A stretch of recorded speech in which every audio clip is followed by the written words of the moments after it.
And now, of course, some areas are still recovering from last night's storms. One of the hardest hit areas is Eloy, that's south of the valley. A live look for you right now from Air 15. You can see all of that damage, boards just all over the place, broken up from last night's high winds there. A severe thunderstorm warning was in place for that area at one point yesterday afternoon.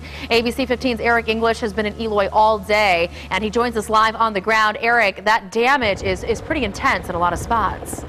Well, that's it. Some of this damage is very severe. Take a look at where we are. This was a mobile home, but it was simply annihilated by those strong winds last night. The walls gone. The contents just strewn about the desert out here.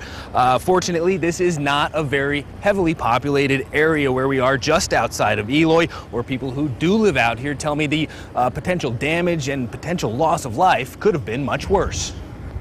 They blew trees down, they blew awnings off the houses. The cleanup and assessment began early in Eloy. This mobile home suffered the worst damage, completely coming apart during the storm. Fortunately, no one was home at the time.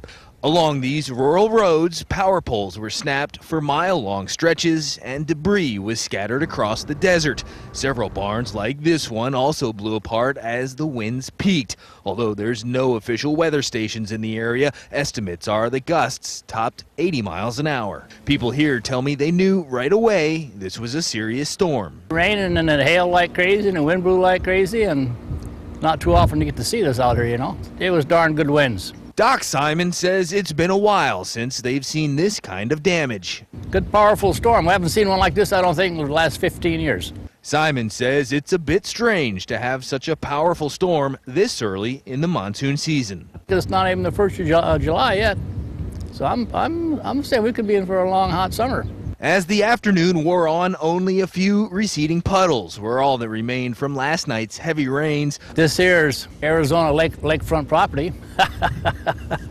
But there were still plenty of reminders of the strong winds that rolled through. Now, crews have been out all day trying to get those power poles fixed and restore full power back to the area, but it could be some time before it's 100% again. And again, off in the distance, we do see some of those thunderstorms bubbling up, but for right now, it is clear and fairly calm. Certainly people around here keeping a weary eye on those skies. They're not ready for another round of this stuff. Yeah, hopefully they won't see anything. Eric, thank you so much for heading down there, checking things out for us.